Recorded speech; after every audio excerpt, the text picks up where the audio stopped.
perinatal mental health issues affect 1 in 5 Australian women annually, but they are rarely talked about. So a perinatal mental health issue really is about an issue that occurs somewhere during either a woman's pregnancy or shortly after birth up to about the baby's age of about 2 years. It sometimes extends into the 0 to 5 year period, but mostly the women that I see in the perinatal period are either conception during pregnancy and then postnatally up to 2 years. So in terms of the issues, they are issues that affect women's social and emotional well-being.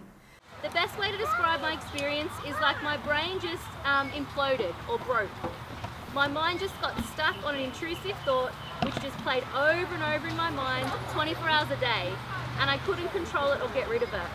It was all consuming and there was no escape. Tessa has become an advocate for women's perinatal mental health issues. When you're out of the fog or the dark place, I encourage you to try to be honest where possible about your experience. She gives talks at forums and events such as this to raise awareness on the issue. More than 1 in 7 new mums experience a form of postnatal depression and anxiety, and that's only those cases reported. I'm sharing with you today to encourage you to do the same. I hope that in the future we can recommend good psychiatrists as openly as we recommend good obstetricians. That we can talk about depression as openly as we can talk about sleep deprivation. That we can share our stories of mental health as frequently as we share our stories about our physical health. I'm hopeful that we can contribute to creating a culture where people don't think it's shocking or weird to talk about their mental health during pregnancy and birth, but a culture where it's expected.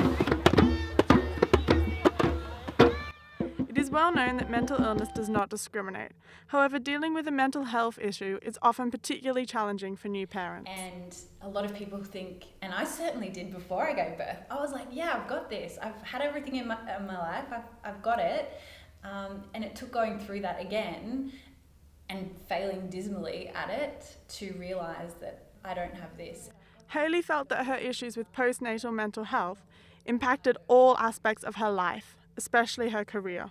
But I don't know that people are aware of how, if it goes bad, how it can actually affect every aspect of their life.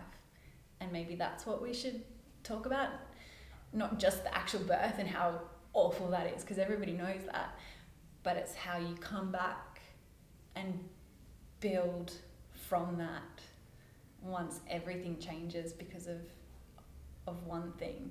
Sure. And I think that was half of the shock of it. Yeah. Because I've always been golden, like everything has always gone the way that I wanted it to. I've worked very hard to get it that way. Men can also suffer from mental health challenges during this period.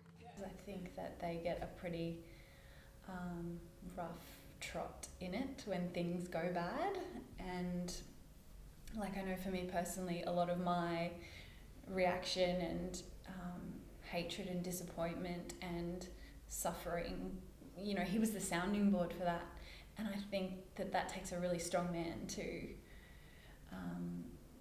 deal with that and process that. So I think it's not just for the woman, I think it's definitely for the man as well to seek some kind of help.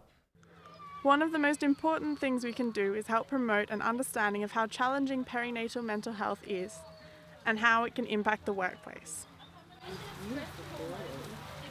For women, when they actually go through an experience of pregnancy, they will often have to have difficult conversations with their boss, for example, about maternity leave.